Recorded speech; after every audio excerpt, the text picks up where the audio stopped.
at 6 weeks or 7 or 8 or 10 weeks, something very, very conservative.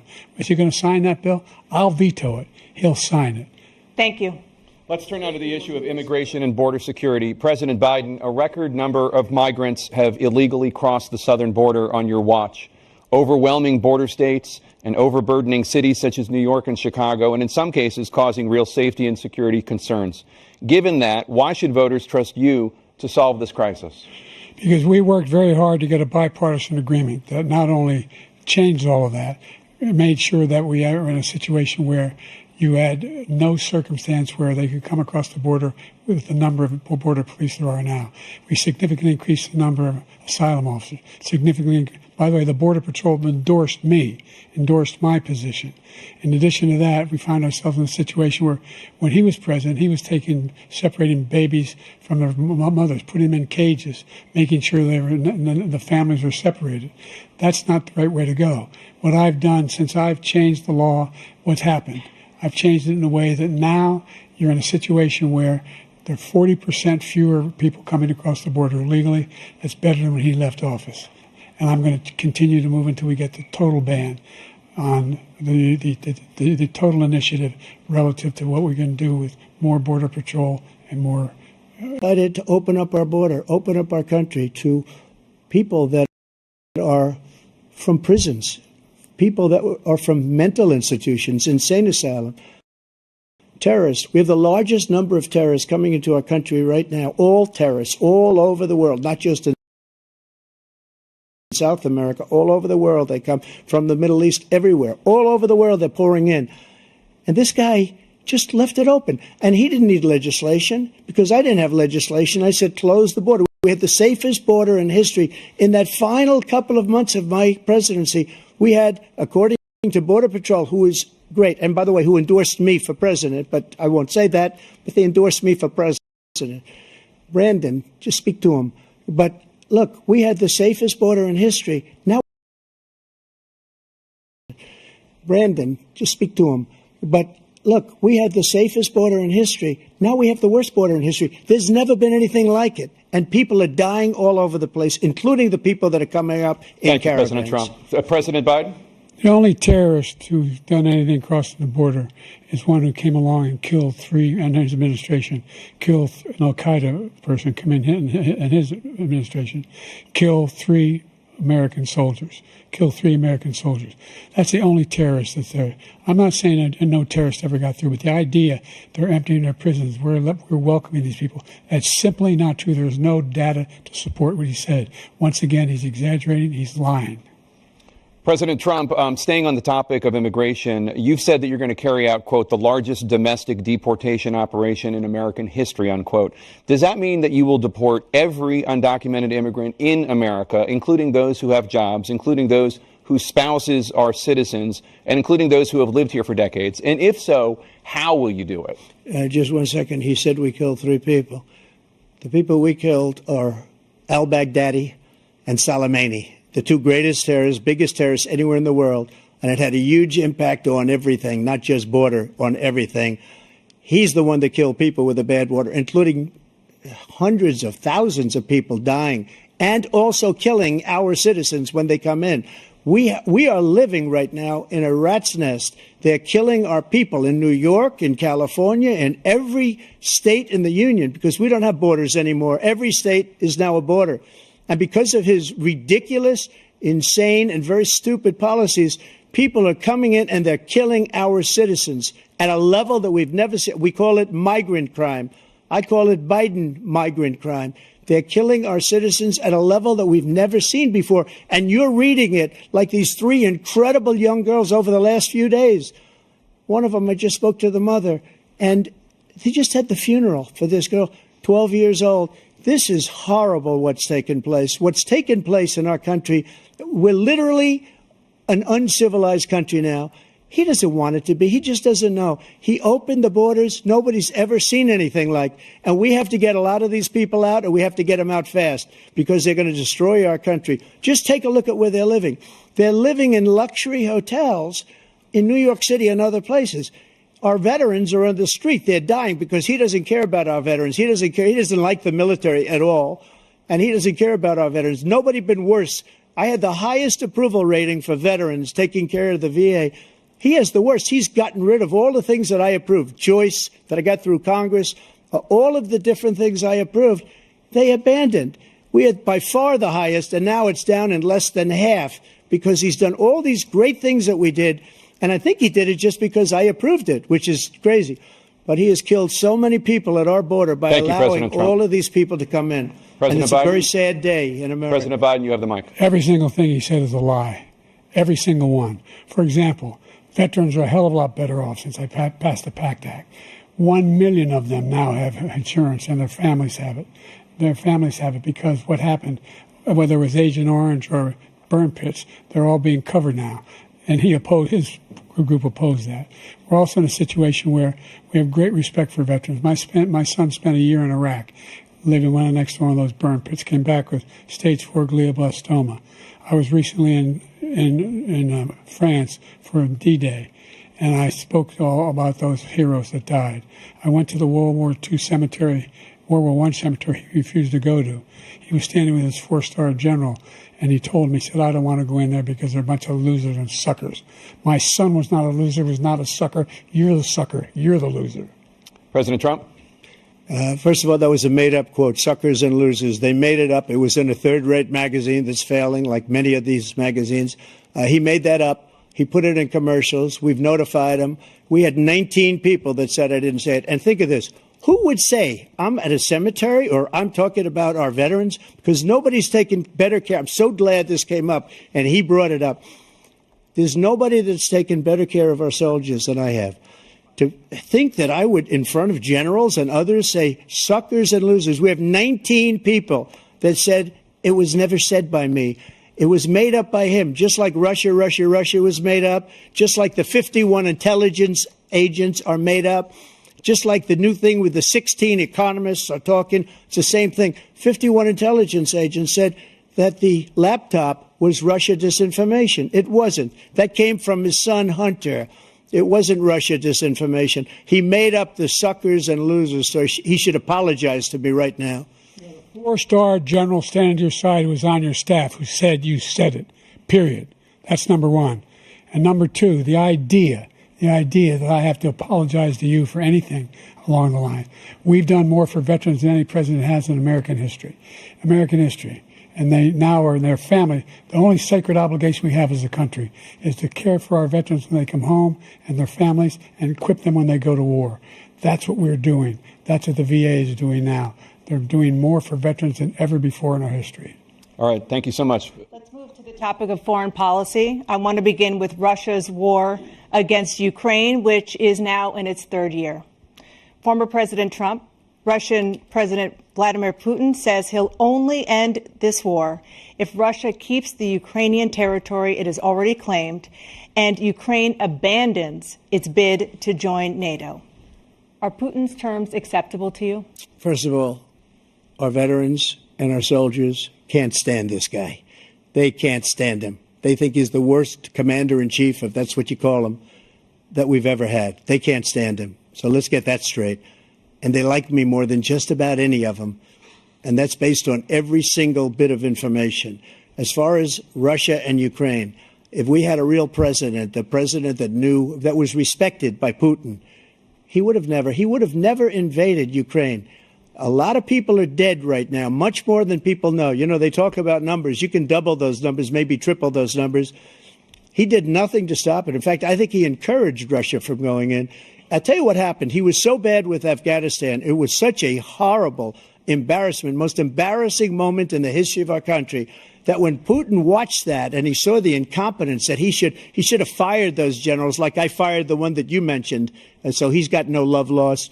But he should have fired those generals. No general got fired for the most embarrassing moment in the history of our country, Afghanistan, where we left billions of dollars of equipment behind. We lost 13 beautiful soldiers, and 38 soldiers were obliterated. And by the way, we left people behind, too. We left American citizens behind. When Putin saw that, he said, you know what? I think we're going to go in and maybe take this was his dream. I talked to him about it, his dream. The difference is he never would have invaded Ukraine. Never. just like Israel would have never been invaded in a million years by Hamas. You know why? Because Iran was broke with me. I wouldn't let anybody do business with them. They ran out of money. They were broke. They had no money for Hamas. They had no money for anything. No money for terror. That's why you had no terror at all during my administration. This place, the whole world is blowing up under him. President Biden? I've never heard so much malarkey in my whole life. Look, the fact of the matter is that we're in a situation where, let's take the last point first. Iran attacked American troops, caused brain damage for a number of these troops, and he did nothing about it. Recently, not when he was president, they attacked. He said they're just having headaches. That's all it is. He didn't do a thing when the attack took place, number one. Number two, we got over 100,000 Americans and others out of Afghanistan during that airlift.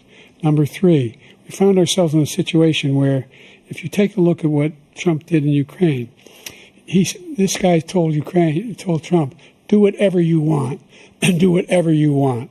And that's exactly what Trump did to Putin, encourage him, do whatever you want. And he went in. And listen to what he said when he went in.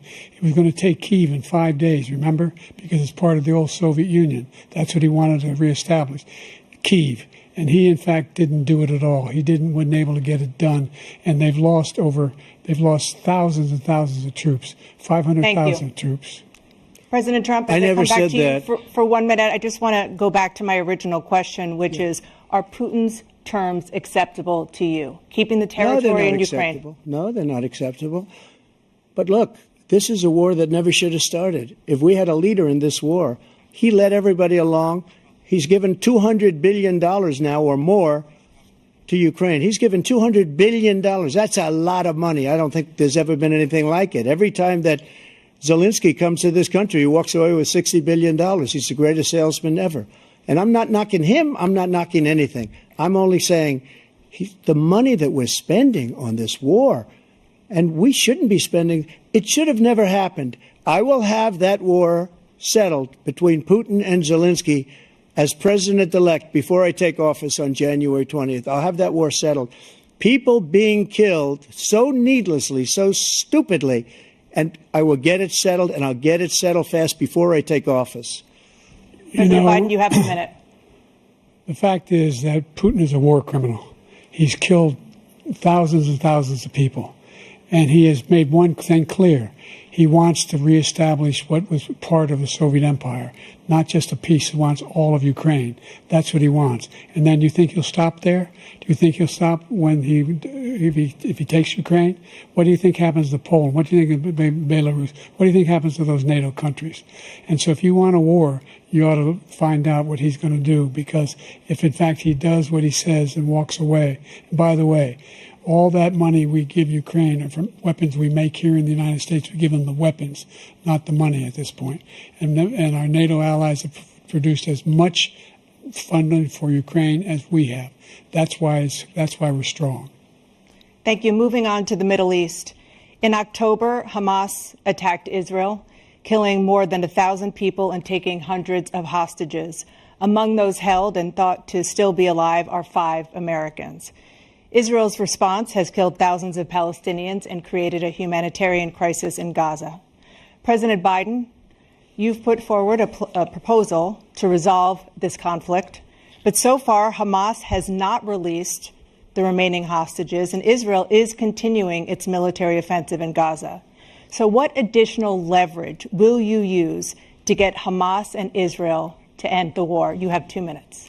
Number one, everyone from the United Nations Security Council straight through to the G7 to the Israelis and Netanyahu himself have endorsed the plan I put forward, which has 3 stages to it. The first stage is trade the hostages for a ceasefire. Second phase is a ceasefire with additional conditions. The third phase is the end of the war. The only one who wants the war to continue is Hamas. Number one, they're the only ones standing out. We're still pushing hard to get them to accept. In the meantime, what's happened in Israel, we're finding that the only thing I've denied Israel was 2,000-pound bombs. They don't work very well in populated areas. They kill a lot of innocent people. We're providing Israel with all the weapons they need and when they need them. And by the way, I'm the guy that organized the world against Iran when they had a full-blown intercontinental ballistic missile attack on Israel. No one was hurt. No one Israeli was accidentally killed, and it just stopped. We saved Israel. We are the biggest producer of support for Israel of anyone in the world. And so they're two different things. Hamas cannot be allowed to be continued. We continue to send our experts and our intelligence people as to how they can get Hamas like we did bin Laden. You don't have to do it. And by the way, they've been greatly weakened, Hamas, greatly weakened, and they should be. They should be eliminated. But you've got to be careful for using certain weapons among population centers. Just going back to Ukraine for 1 second. We have an ocean separating us. The European nations together have spent $100 billion, or maybe more than that, less than us. Why doesn't he call them and say, you got to put up your money like I did with NATO? I got them to put up hundreds of billions of dollars. The Secretary General of NATO said Trump did the most incredible job I've ever seen. They wouldn't have any. They were going out of business. We were spending almost 100% of the money was paid by us. He didn't do that.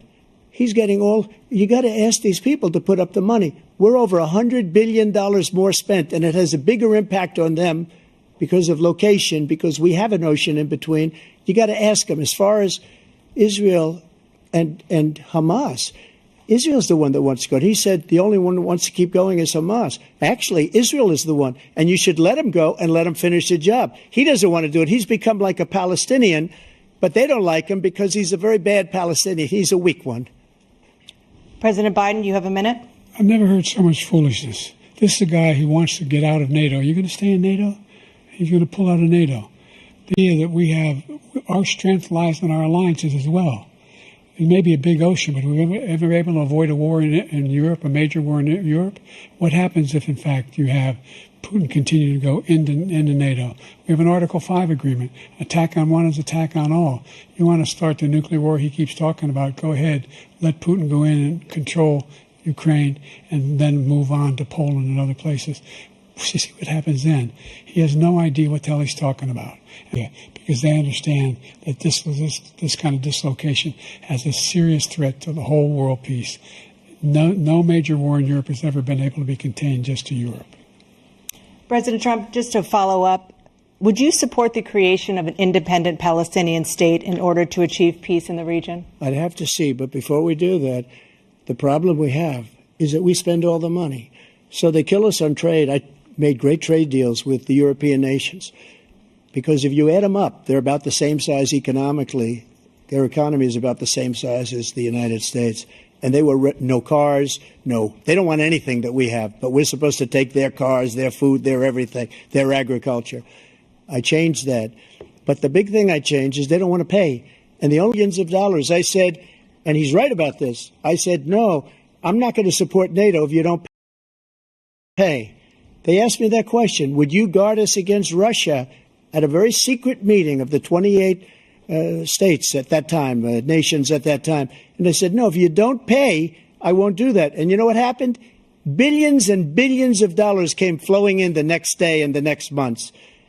But now we're in the same position. We're paying everybody's bills. Let's turn to the issue of democracy. Former President Trump, I want to ask you about January 6, 2021. After you rallied your supporters that day, some of them stormed the Capitol to stop the constitutionally mandated counting of electoral votes. As president, you swore an oath to, quote, preserve, protect, and defend, unquote, the Constitution. What do you say to voters who believe that you violated that oath through your actions and inaction on January 6th and worry that you'll do it again? Well, I don't think too many believe that. And let me tell you about January 6th. On January 6th, we had a great border. Nobody coming through, very few. On January 6th, we were energy independent. On January 6th, we had the lowest taxes ever. We had the lowest regulations ever. On January 6th, we were respected all over the world. All over the world, we were respected. And then he comes in, and we're now laughed at. We're like a bunch of stupid people. What happened to the United States' reputation under this man's leadership is horrible, including weaponization, which I'm sure at some point you'll be talking about, where he goes after his political opponent because he can't beat him fair and square.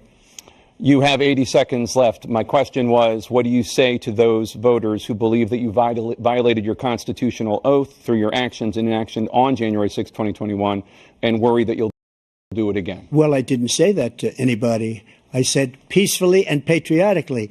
And Nancy Pelosi, if you just watched the news from 2 days ago, on tape to her daughter, who's a documentary filmmaker, they say, but she's saying, oh, no, it's my responsibility. I was responsible for this because I offered her 10,000 soldiers or National Guard, and she turned them down. And the mayor of, in writing, by the way, the mayor, in writing, turned it down, the mayor of D.C. They turned it down. I offered 10,000 because I could see, I had virtually nothing to do. They asked me to go make a speech. I could see what was happening. Everybody was saying they're going to be there on January 6th. They're going to be there. And I said, you know what? There's a lot of people coming. You could feel it. You could feel it, too, and you could feel it. And I said, they ought to have some National Guard or whatever. And I offered it to her. And she now admits that she turned it down. And it was the same day she was, I don't know, she can't be very happy with her daughter because it made her into a liar. She said, I take full responsibility for January 6th. President Biden? Look, he encouraged those folks to go up on Capitol Hill, number one. I sat in that dining room off the Oval Office. He sat there for 3 hours watching, begging, being begged by his vice president and a number of his colleagues on the Republican side as well to do something, to call for a stop, to end it. Instead, they talked about these people being patriots and great patrons of America. In fact, he says he'll now forgive them for what they've done. They've been convicted. He says he wants to commute their sentences and say that, including the Supreme Court. And they said, no, this guy is responsible for doing what was done. He did do a damn thing, and these people should be in jail. And they should be the ones who are being held accountable. And he wants to let them all out. And now he says if he loses again, such a whiner that he is, that it could be a bloodbath. Thank you, President Biden. President Trump? What they've done to some people that are so innocent, you ought to be ashamed of yourself. What you have done, how you've destroyed the lives of so many people. When they ripped down Portland, when they ripped down many other cities, you go to Minnesota, Minneapolis, what they've done there, with the fires all over the city. If I didn't bring in the National Guard, that city would have been destroyed. When you look at all of they took over big chunks of Seattle. I was all set to bring in the National Guard. They heard that. They saw them coming, and they left immediately. What he said about this whole subject is so off. Peacefully patriotic. One other thing. The Unselect Committee, which is basically two horrible Republicans that are all gone now, out of office, and Democrats, all Democrats, they destroyed and deleted all of the information they found because they found out we were right. We were right. And they deleted and destroyed all of the information. They should go to jail for that. If a Republican did that, they'd go to jail. Thank you, President Trump. President Biden, I want to give you a minute. The only person on this stage is a convicted felon is the man I'm looking at right now. And the fact of the matter is, what he's telling you is simply not true. The fact is that there was no effort on his part to stop what was going on up in Capitol Hill. And all those people, every one of those who were convicted, deserves to be convicted. The idea that they didn't kill somebody, just went in and broke down doors, broke the windows, occupied offices, turned over desks, turned them over statues. The idea that those people are patriots? Come on. When I asked him the first two debates we had, first time around, I said, will you denounce the Proud Boys? He said, no, I'll tell them to stand by. The idea he's refusing, will you denounce these guys? Will you denounce the people we're talking about now? Will you denounce the people who attacked that Capitol? What are you going to do? I'm going to give you a minute, President Trump, for a follow-up question I have. After a jury convicted you of 34 felonies last month, you said if reelected, you would, quote, have every right to go after, unquote, your political opponents. You just talked about members of the Select Committee on January 6th going to jail. Your main political opponent is standing on stage with you tonight. Can you clarify exactly what it means about you feeling you have every right to go after your political opponents? Well, I said my retribution is going to be success. We're going to make this country successful again, because right now it's a failing nation. My retribution is going to be success. But when he talks about a convicted felon, his son is a convicted felon at a very high level. His son is convicted, going to be convicted probably numerous other times. Should have been convicted before, but his Justice Department let the statute of limitations lapse on the most important things.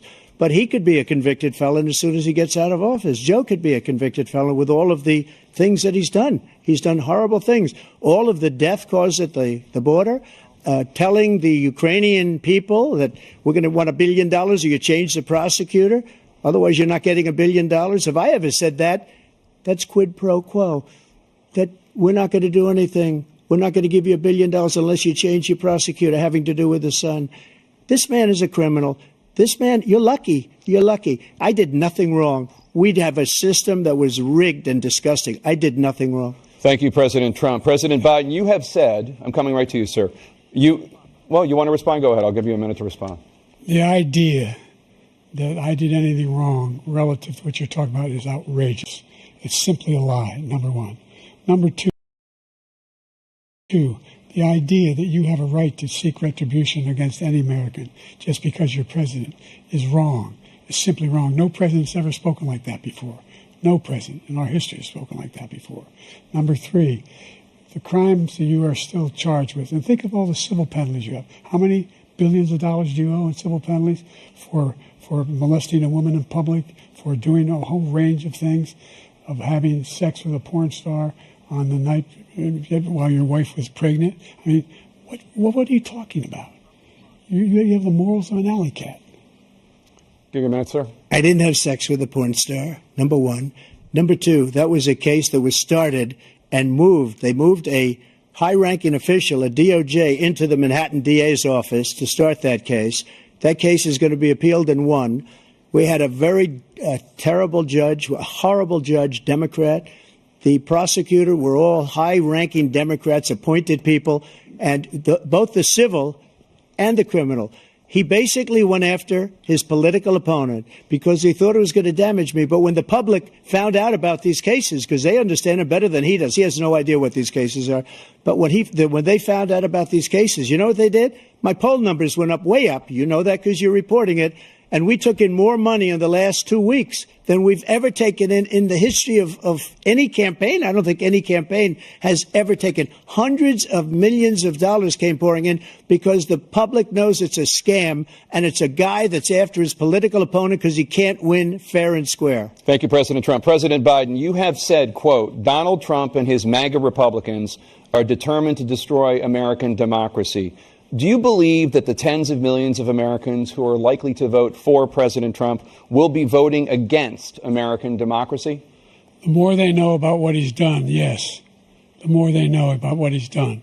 And there's a lot more coming. He's got a lot of cases down the road coming around. He's got a whole range of issues he has to face. I don't know what the juries will do, but I do know he has a real problem. And so the fact that, could you ever think you hear any president say that I'm going to seek retribution? Do you ever hear any president say that I thought Hitler had some good ideas? What got me involved to run in the first place after my son had died, I decided in Iraq, because of Iraq, I said I wasn't going to run again until I saw what happened in Charlottesville, Virginia. People coming out of the woods carrying swastikas on torches, and singing the same anti-Semitic bile they sang when back in Germany. And the young woman got killed. I spoke to the mother, and they asked him, they said, what do you think of those people? The ones who got killed, the one who tried to stop it, and the ones he said, I think they're fine people on both sides. What American president would ever say Nazis coming out of fields carrying torches, singing the same anti-Semitic bile, carrying swastikas were fine people? This is the guy who says Hitler's done some good things. I'd like to know what they are. The good things Hitler's done, that's what he said. This guy has no sense of American democracy. President Trump. Jake, both of you know that story has been totally wiped out because when you see the sentence, it said 100% exoneration on this. So he just keeps it going. He says he ran because of Charlottesville. He didn't run because of Charlottesville. He ran because it was his last chance. He's not equipped to be president. You know it, and I know it. It's ridiculous. We have a debate. We're trying to justify his presidency. His presidency is, without question, the worst presidency in the history of our country. We shouldn't be having a debate about it. There's nothing to debate. He made up the Charlottesville story, and you'll see it's debunked all over the place. Every reasonable anchor has debunked it. And just the other day it came out where it was fully debunked. It's a nonsense story. He knows that, and he didn't run because of Charlottesville. He used that as an excuse to run. President Biden? And debunked. It happened. All you have to do is listen to what was said at the time. And the idea that somehow that's the only reason I ran because I was worried a guy like this guy could get elected. If he thought they were good people coming out of that forest, carrying those woods, carrying those torches, then he didn't deserve to be president. Didn't deserve to be president at all. And the idea that he's talking about all this being fabricated, we saw with our own eyes. We saw what happened on January 6th. We saw the people breaking through the windows. We saw people occupying his own vice president. Look, there's a reason why 40 of his 44 top cabinet officers refused to endorse him this time. His vice president hasn't endorsed him this time. So why? Why? They know him well. They serve with him. Why are they not endorsing him? Thank you, President Biden. We're going to be right back with more from the CNN presidential debate.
Welcome back to the CNN presidential debate live from Georgia. Let's talk about persistent challenges you both faced in your first terms and you'd certainly face again in a second term. President Biden, while black unemployment dropped to a record low under your presidency, black families still earn far less than white families. Black mothers are still 3 times more likely to die from pregnancy-related causes, and black Americans are imprisoned at 5 times the rate of white Americans. What do you say to black voters who are disappointed that you haven't made more progress? They acknowledge they made a lot of progress, number one. The fact of the matter is there's more small black businesses that have been started than any time in history. Number two, the wages of black unemployment is the lowest level it's been in a long, long time. Number three, we're providing housing for black Americans and dealing with the segregation that exists among these corporations that collude to keep people out of their houses. And in addition to that, we find that the impact on the choice that black families have to make relative to child care is incredibly difficult. When we did the first major piece of legislation in the past, I was able to reduce incredibly difficult. When we did the first major piece of legislation in the past, I was able to reduce black child care costs. I cut them in half. We've got to make sure we provide for child care costs. We've got to make sure, because when you provide those child care protections, you increase economic growth because more people can be in the job market. So there's more to be done, considerably more to be done. But we've done a great deal so far, and I'm not letting up, and they know it. You have 49 seconds left. What do you say to black voters who are disappointed with the progress so far? I say I don't blame them for being disappointed. Inflation is still hurting them badly. For example, I provided for the idea that any black family, first-time home buyer, should get a $10,000 tax credit to be able to buy their first home so they can get started. I made sure that we're in a situation where all those black families and those black individuals who had to take out student loans that were ballooning, that if they were engaged in nursing, anything having to do with volunteerism, if they paid their bills for 10 years on their student debt, all the rest is forgiven after 10 years. Millions have benefited from that. And we're going to do a whole lot more for black families. Thank you, President Trump. And he caused the inflation. He's blaming inflation, and he's right, it's been very bad. He caused the inflation, and it's killing black families and Hispanic families and just about everybody. It's killing people. They can't buy groceries anymore. They can't. You look at the cost of food where it's doubled and tripled and quadrupled. They can't live. They're not living anymore. He caused this inflation. I gave him a country with essentially no inflation. It was perfect. It was so good. All he had to do is leave it alone. He destroyed it with his Green New scam and all this money that's being thrown out the window. He caused inflation. As sure as you're sitting there, the fact is that his big kill on the black people is the millions of people that he's allowed to come in through the border. They're taking black jobs now, and it could be 18, it could be 19, and even 20 million people. They're taking black jobs, and they're taking Hispanic jobs, and you haven't seen it yet, but you're going to see something that's going to be the worst in our history. Thank you. President Biden? There was no inflation when I became president. You know why? The economy was flat on its back. 15% unemployment. He decimated the economy, absolutely decimated the economy. That's why there was no inflation at the time. There were no jobs. We provided thousands of millions of jobs for individuals who are in all communities, including minority communities. We made sure that they have health insurance. We have covered, the ACA has increased. I made sure that they're $8,000 per person in a family to get written off for health care. But this guy wants to eliminate that. They tried 50 times. He wants to get rid of the ACA again, and they're going to try again if they win.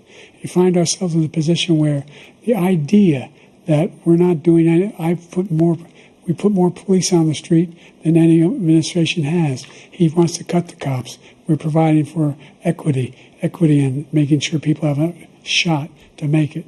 There's a lot going on, but in inflation, he caused it by his tremendous malfeasance in the way he handled the pandemic. Thank you. Another persistent challenge is the climate crisis.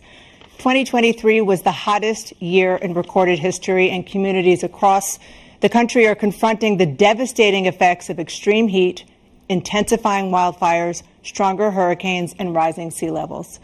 Former President Trump, you've vowed to end your opponent's climate initiatives, but will you take any action as president to slow the climate crisis? Well, let me just go back to what he said about the police, how close the police are to him. Almost every police group, and what he's done to the black population is horrible, including the fact that for 10 years he called them super predators. We can't, in the 1990s, we can't forget that. Super predators was his name, and he called it to 10, and they've taken great offense at it, and now they see it happening. But when they see what I did for criminal justice reform and for the historically black colleges and universities, where I funded them and got them all funded, and the opportunity zones with Tim, as you know, Tim Scott was incredible. He did a great job, great senator from South Carolina. He came to me with the idea, and it was a great idea. It's one of the most successful economic development acts ever in the country, opportunity zones. And the biggest beneficiary are blacks. And that's why we have the best numbers with them in maybe ever. They're saying ever. I read this morning where ever, the best numbers. He's lost much of the black population because he's done a horrible job for black people. He's also done a horrible job for Hispanics. But wait till you see these millions of people pouring into our country, and they're going to take the jobs, and it's already started, and you haven't seen anything yet. It's a disaster. You've 38 seconds left. President Trump, will you take any action as president to slow the climate crisis? So I want absolutely immaculate clean water, and I want absolutely clean air, and we had it. We had H2O. We had the best numbers ever, and we were using all forms of energy, all forms, everything. And yet, during my 4 years, I had the best environmental numbers ever. And my top environmental people gave me that statistic just before I walked on the stage, actually. I don't know where the hell he's been. The idea that anything he said is true. I've passed the most extensive climate change legislation in history. We find ourselves, and by the way, black colleges. I came up with $15 billion for HBCUs, historic black universities and colleges, because they don't have the kind of contributors that they have to build these laboratories and the like. Any black student is capable in college of doing any white student can do. They just don't have the money, but now they'll be able to get those jobs in high tech. We're in a situation where the idea that he is claiming to have done something that had the cleanest water, he hadn't done a damn thing for the environment. He pulled out of the Paris Climate Accord. I immediately joined it because if we reach 1.5 degrees Celsius at any one point, there's no way back. The only existential threat to humanity is climate change, and he didn't do a damn thing about it. He wants to undo all that I've done. The Paris Accord was going to cost us $1 trillion, and China nothing, and Russia nothing, and India nothing. It was a ripoff of the United States. And I ended it because I didn't want to waste that money because they treat us horribly. We were the only ones. It was costing us money. Nobody else was paying into it. And it was a disaster. But I took care of the seniors. What he's doing is destroying all of our medical programs because the migrants coming in, they want everybody. And look, I have the biggest heart on the stage. I guarantee you that. And I want to take care of people. But we're destroying our country. They're taking over our schools, our hospitals, and they're going to be taking over Social Security. He is destroying Social Security, Medicare, and Medicaid. The idea is that we, in fact, we were the only ones of consequence who were not members of the Paris Accord. How can we do anything if we're not able to, the United States can't get its under control? One of the largest polluters in the world, number one. We're making significant progress. By 2035, we will have cut pollution in half. We have made significant progress, and we're continuing to make progress. We set up a climate corps for thousands of young people to learn how to deal with climate, just like the Peace Corps. And we're moving in directions that are going to significantly change the elements of cause of pollution. But the idea that he claims that he has the biggest heart up here and he's really concerned about pollution and about climate. I've not seen any indication of that. That they would reduce the price to $35, which I was calling for, voluntarily.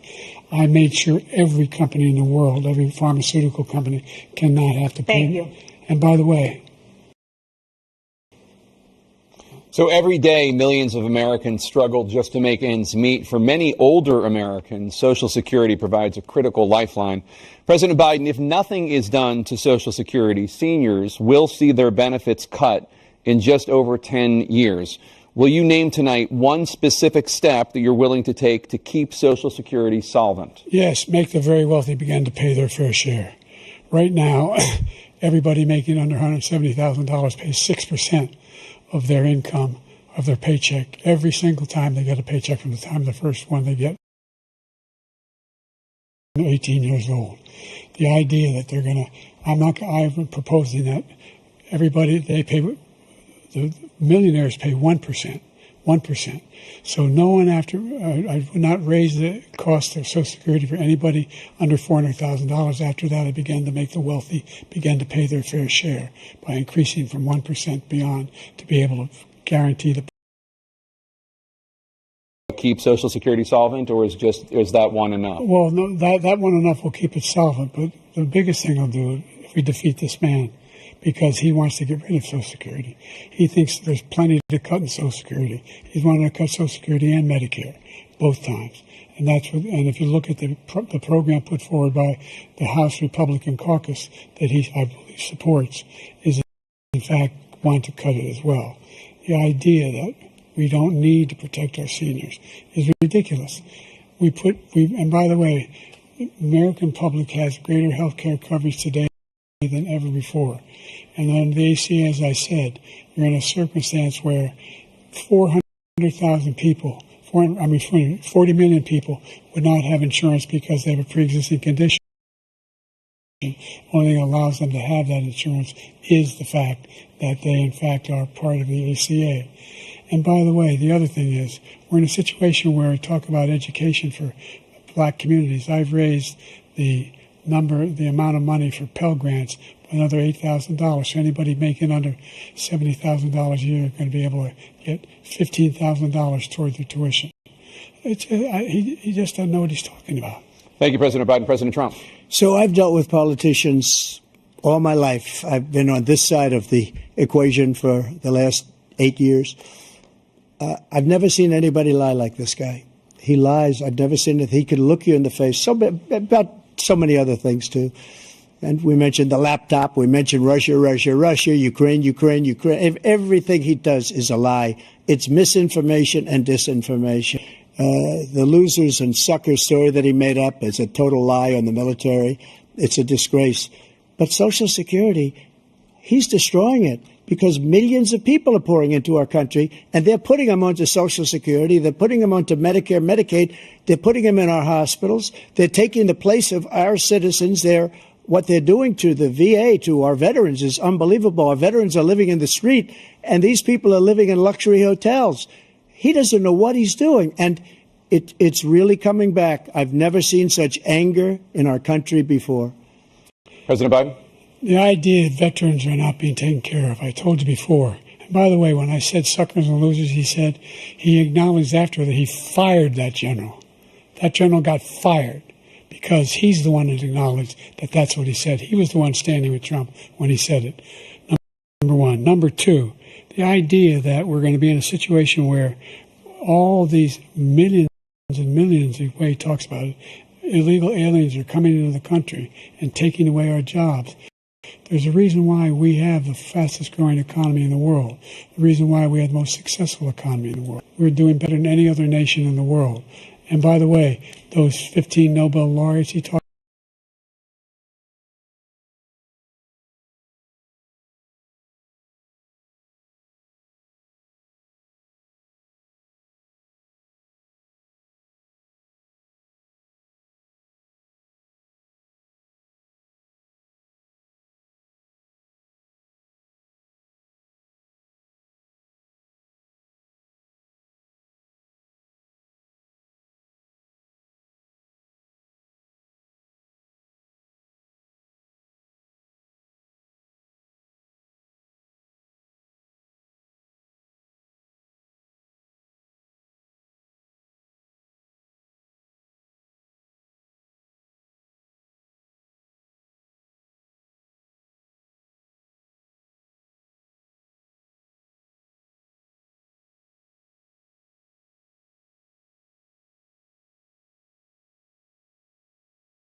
tremendous. And we saved our steel industries, and there was more to come, but he hasn't done that. But he hasn't cut the tariffs because he can't, because it's too much money. But he's got the largest deficit in the history of our country, and he's got the worst situation with China. China's going to own us if you keep allowing them to do what they're doing to us as a country. They are killing us as a country, Joe, and you can't let that happen. You're destroying our country. So, President Trump, you have 67 seconds left. The question was, what are you going to do to help Americans in the throes of addiction right now who are struggling to get the treatment they need? Jake, we were doing very well at addiction until the COVID came along. We had the 2.5, almost 3 years of like nobody's ever had before, any country, in every way. And then we had to get tough. And it was the drugs pouring across the border it started to increase. We got great equipment. We bought the certain dog that's the most incredible thing that you've ever seen, the way they can spot it. We did a lot, and we were getting very low numbers, very, very low numbers. Then he came along. The numbers, have you seen the numbers now? It's not only the 18 million people that I believe is even low, because the gotaways, they don't even talk about gotaways.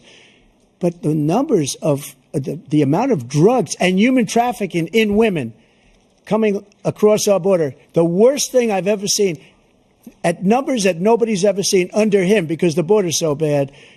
But the number of drugs coming across our border now is the largest we've ever had by far. President Trump, thank you. President Biden? Fentanyl and the byproducts of fentanyl went down for a while.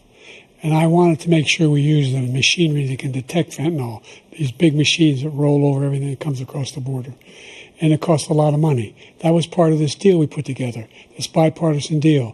More fentanyl machines, more be able to detect drugs, more numbers of agents, more numbers of all the people at the border.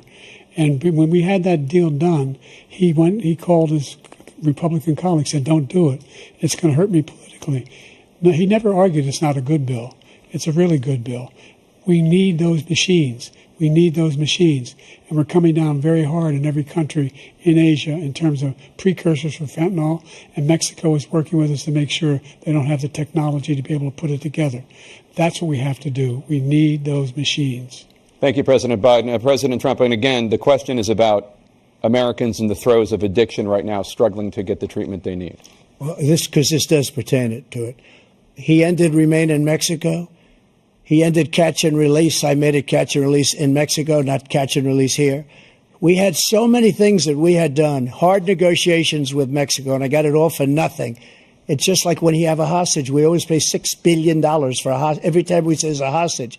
Now we have a hostage, a Wall Street Journal reporter, I think a good guy, and he's over there because Putin is laughing at this guy, probably asking for billions of dollars for the reporter.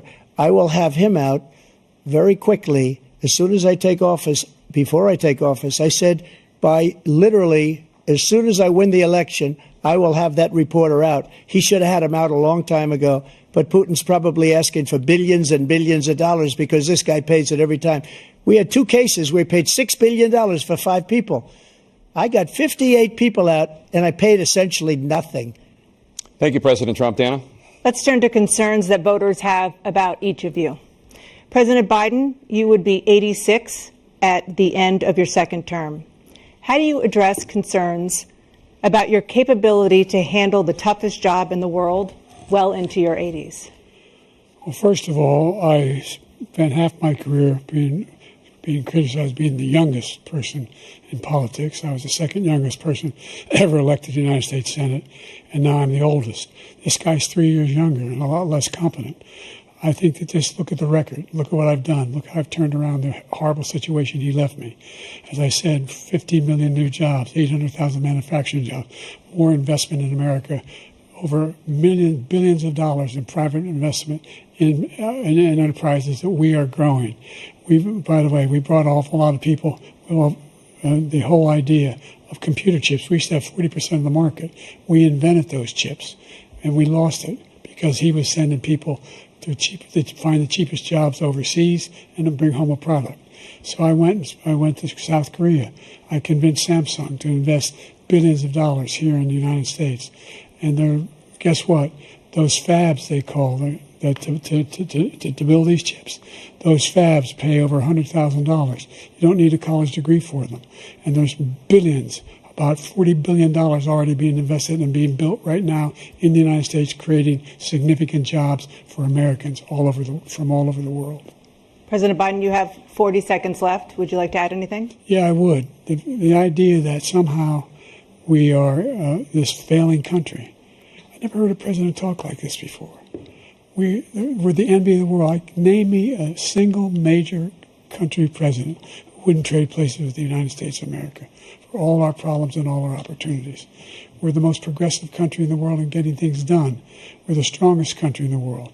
We're a country in the world who keeps our word, and everybody trusts us. All of our allies and those who he coddles up to, from Kim Jong-un, who he sends love letters to, and Putin, etc.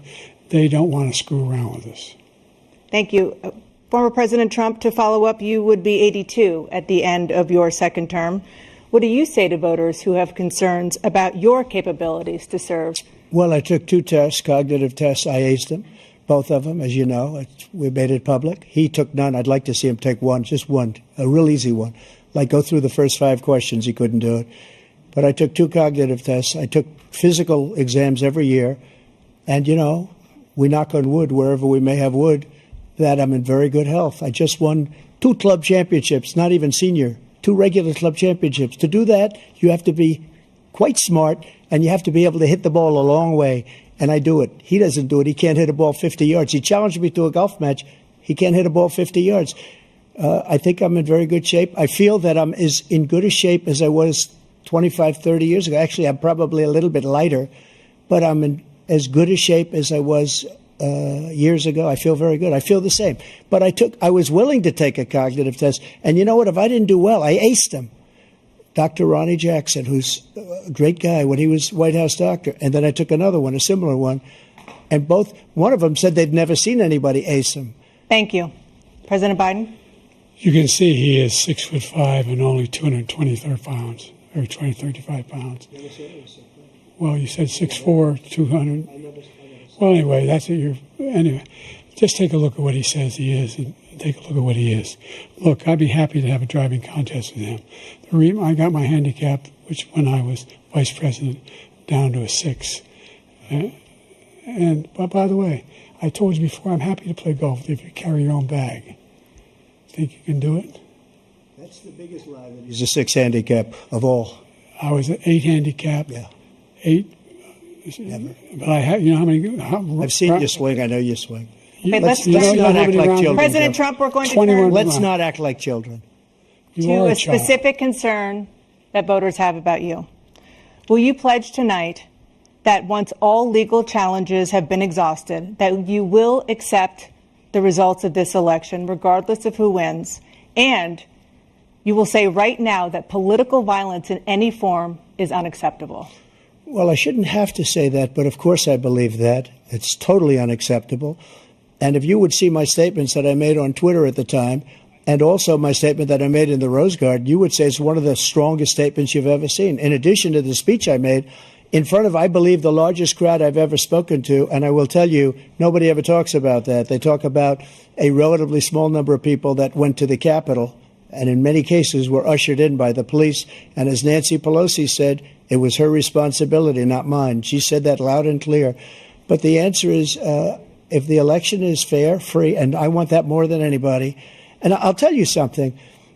I wish he was a great president, because I wouldn't be here right now. I'd be at one of my many places enjoying myself. I wouldn't be under indictment because I wouldn't have been his political opponent, because he indicted me because I was his opponent.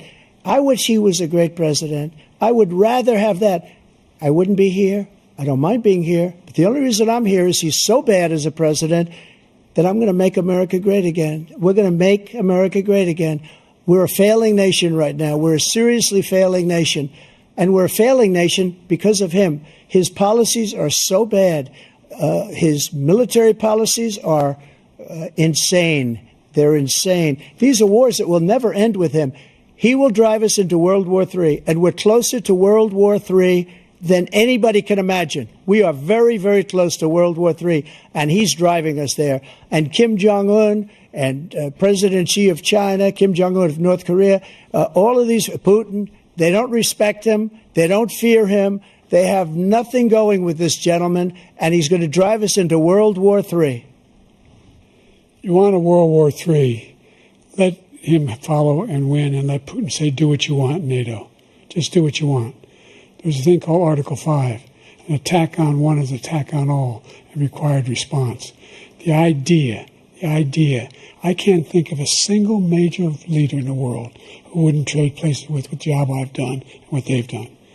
Because we are a powerful nation. We have wonderful people. It's because of the people, not me. It's because of the American people. They're capable of anything, and they step up when they're needed. And right now, we're needed. We're needed to protect the world because our own safety is at stake.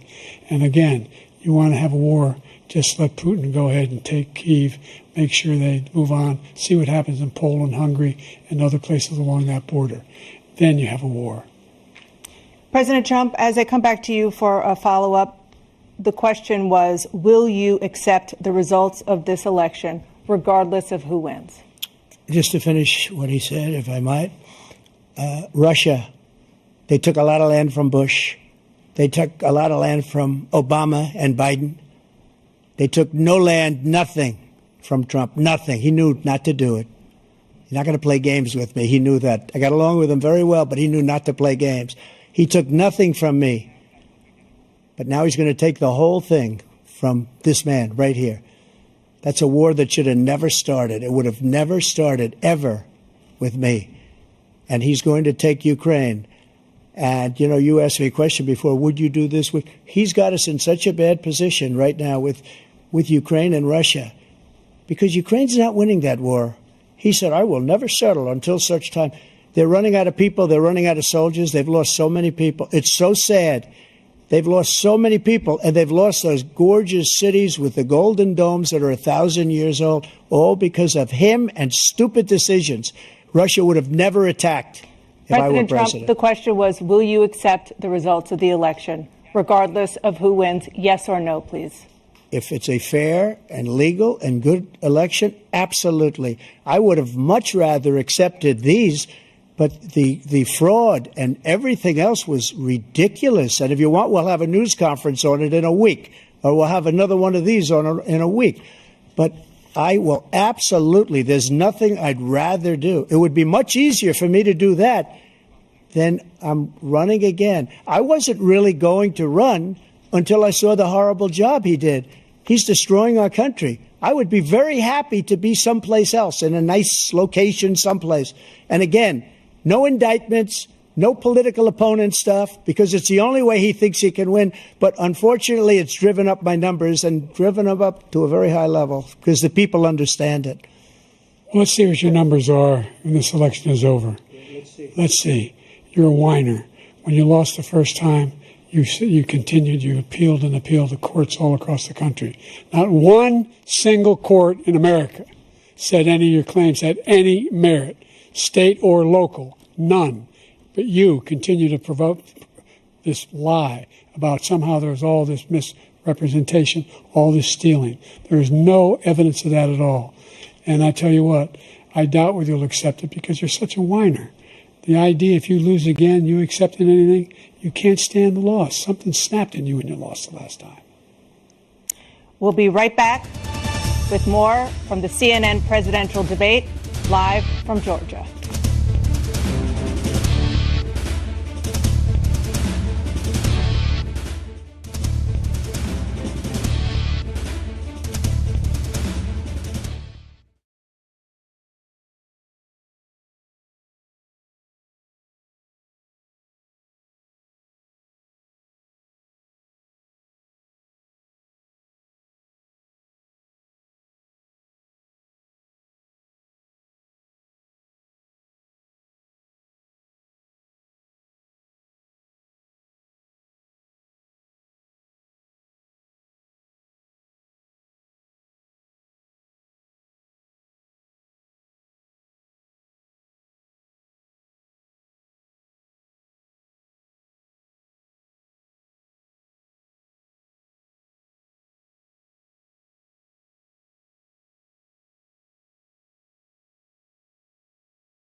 बोला था ना, भगा कर ले जाऊंगा। विक्रम! एक hint तो देते। हिंट? बड़े आराम से। इंडिया टुडे मीडिया इंस्टीट्यूट आपको दे रहा है मौका देश के नंबर 1 न्यूज चैनल के साथ पत्रकारिता के गुर सीखने का। रजिस्टर करने के लिए www.indiatodayMediaInstitute.in पर विजिट करें।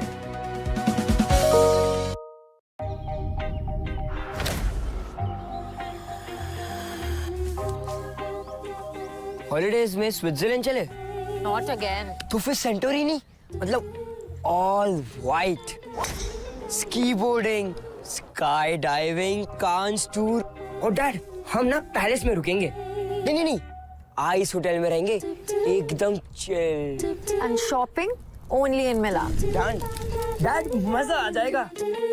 अब हर अच्छी चीज आपकी जेब में छेद करे ये जरूरी नहीं। जैसे कैरोबेट की wallet happy premium bath fittings and sanitary ware range, जो देती है आपके बजट में आपके बाथरूम्स यू डिजायर।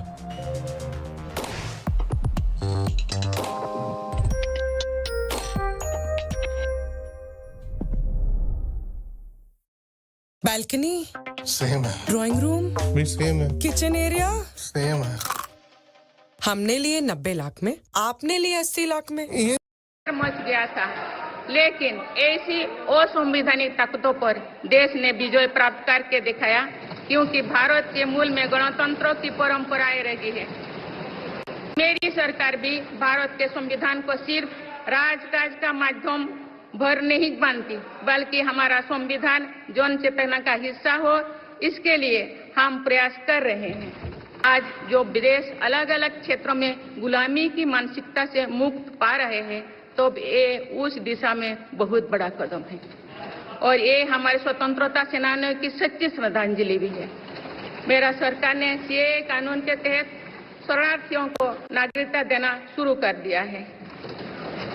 इससे बंटवारे से पीड़ित अनेक परिवारों के लिए सम्मान का जीवन जीना तय हुआ है। जिन परिवारों को सीएए के तहत नागरिकता मिली है, मैं उनके बेहतर भविष्य की कामना करती हूँ। संसद में संविधान का जो पृष्ठभूमि है और संविधान संसद एक दूसरे के पूरक है। सम्मान, स्वाभिमान और अभिमान के प्रतीक है संसद। तो वहाँ राजशाही की परंपराओं का अवलोकन करें और हम उस परंपराओं को बढ़ावा दें, तो हमारा इतिहास आने वाली पीढ़ी को हम क्या बताना चाहेंगे। इसीलिए जो उन्होंने कही गलत नहीं कहा है, वो सही है और इस पर सरकार को जरूर सोचना चाहिए। मेरी समझ के परे है कि आपके क्षेत्र की जनता ने आपको विकास के कार्यों के लिए चुना है कि यहाँ पर आकर इस तरीके की विवादित राजनीति करने के लिए। भाई, जिस तरीके से ऐसे प्रतीकों को गलत दृष्टि में इतने दशकों से दिखाने का प्रयास किया गया, आज जब हमारे प्रधानमंत्री जी के द्वारा उन्हें उचित सम्मान दिया जाता है, क्यों इन्हें इन सारी चीज़ों से एतराज़ होता है? क्यों नहीं भैया सकारात्मक राजनीति की सोच ये विपक्ष के नेता रख सकते हैं, एक साथ आगे बढ़ने का प्रयास करें, ना कि इस तरीके के विवादित बयान देकर बंटवारे की राजनीति करें।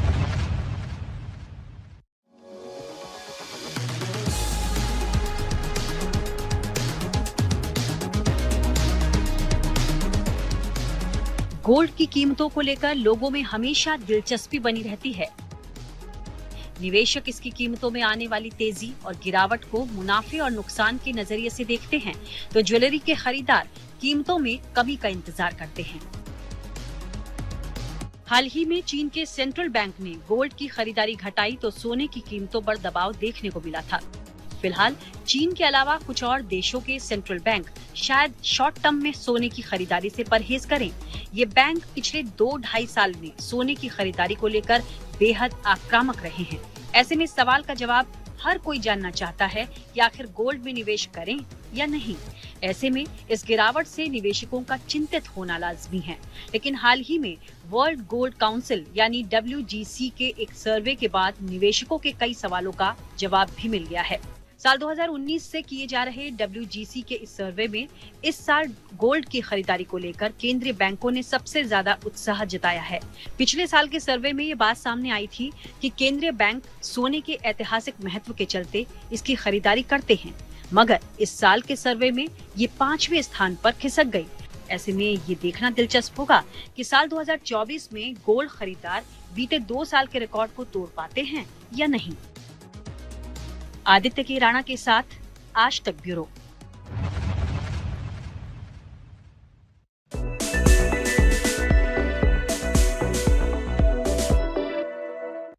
क्या आप अपना मीडिया प्लान बनाना चाहते हैं smart?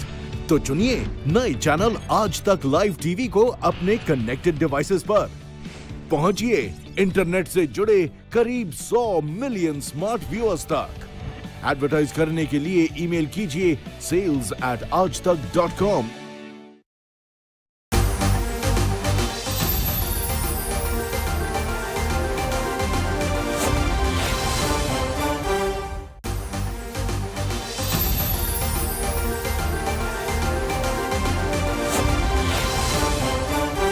Presented by Mahakosh refined soybean oil और महाकोश कच्ची घानी सब।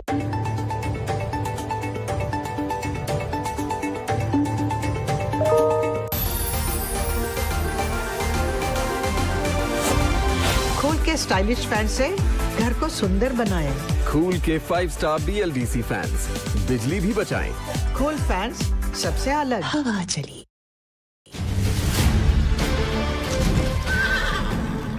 सिग्नेचर जो सबकी सोच से ऊपर जाए। Signature, a premium product from Dilbag.